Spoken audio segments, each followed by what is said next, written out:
নতুন আরেকটি ভিডিও নিয়ে হাজির হয়ে গেলাম। তবে মূল ভিডিওতে যাওয়ার আগে অবশ্যই মনে চ্যানেলকে লাইক সাবস্ক্রাইব করে মনে চ্যানেলের সাথে থাকবেন, এটা অনুরোধ।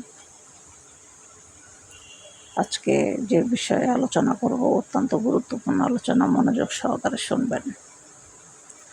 আমাদের মেয়েদের কারণেই শ্বশুরবাড়ির সংসার ভেঙে যায়, ঘর ভেঙে যায়। কেন জানেন? কারণ আমরা শাশুড়ির কথা শুনি না, শ্বশুরের কথা শুনি না, শ্বশুরবাড়ির আত্মীয় স্বজন মুরব্বী যারা আছে তাদের কারো কথা মেনে আমরা চলার চেষ্টা করি না। এটা হচ্ছে আমাদের সবচেয়ে বড় একটা খারাপ স্বভাব।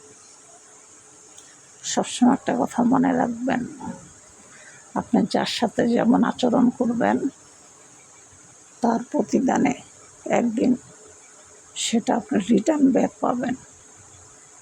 হয়তো মাঝখানের সময়টা থাকবে কিছু অপেক্ষার সময়, কিন্তু ব্যাক আপনি পাবেন অবশ্যই। কথাটা মাথায় রাখবেন। কারণ মানুষের কর্মের ফল এটা ভোগ করতেই হবে, ঠিক আছে? শ্বশুর বাড়িতে একটা মেয়ে মানুষ যখন যায় তার উচিত সকাল সকাল ঘুম থেকে উঠে ঘরের বাসি কাজ কাম যা আছে সব কিছু সেরে ফেলা। ইভেন স্বামী ওঠার আগে, শ্বশুর শাশুড়ি ননদ দেবর এরা ঘুম থেকে ওঠার আগে আপনার বাড়ির বউ, আপনার কর্তব্য সকালে সবার আগে আপনি উঠবেন, যেটা আপনার কর্তব্য। কারণ এটা নতুন কিছু না, এটা আমাদের নবী রাসূলের জমানা থেকে শুরু, যে ঘরের বউরা ঘর সামলাবে, ছেলেরা বাহিরের কাজ সামলাবে। তো আপনি যদি সংসার না সামলান, ঘর না সামলান, একদিন দুই দিন তিন দিন, এটা তো শ্বশুর শাশুড়ি মেনে নেবে না। তাই সবসময় সকালে ঘুম থেকে উঠবেন, বাসি কাজকাম যা আছে সব কিছু কমপ্লিট করে, নাস্তা তৈরি করে স্বামীকে ডাক দিয়ে উঠাবেন, গোসল করাবেন, তাকে অফিসে পাঠানোর জন্য প্রস্তুত করবেন। শ্বশুর শাশুড়িকে নাস্তা বানিয়ে টেবিলে সাজিয়ে সুন্দর করে তারপর ওনাদেরকে ডাক দিয়ে খাবার খাওয়াবেন। এটা আপনার ঘরের বউ, এটা আপনার কর্তব্যের ভিতরে পড়ে।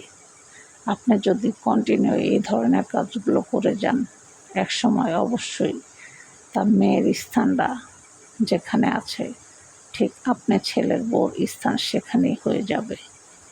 এই জন্যে মানুষ বলে কর্মের প্রতিদান ভালো হয়, আর খারাপ কর্মের প্রতিদান খারাপ হয়।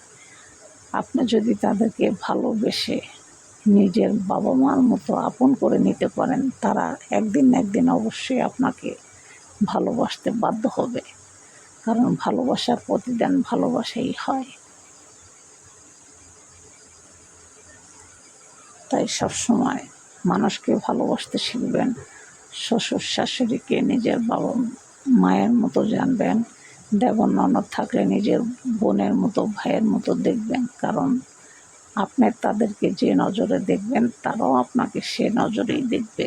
এই জন্যই বলে ঘর, একটা সংসার ভেঙে যায় শুধু একমাত্র একটা ঘরের বউয়ের কারণে। কথাটা মাথায় রাখবেন। তাই ছেলের বউ হইছেন দেখা যে আসমানের চান হাতে পেয়ে গেছেন এমন কিছু না। সূচনা থেকে আপনি কষ্ট করবেন, এক সময় আপনি এমন সুখ পাবেন যেটা আপনি কল্পনাও করতে পারবেন না। তাই সবসময় নতুন বউ হয়ে যে কাজ আর যে কর্তব্য আপনার করা উচিত শ্বশুরবাড়ি যে সেগুলো করবেন। এতে করে আপনার মান সম্মানও থাকবে, শ্বশুর শাশুড়িরও মান সম্মান টিকে থাকবে। আশা করি আমার কথাগুলো বুঝতে পেরেছেন। ভিডিওটি ভালো লাগলে লাইক সাবস্ক্রাইব করে অবশ্যই মনে চ্যানেলের সাথে থাকবেন।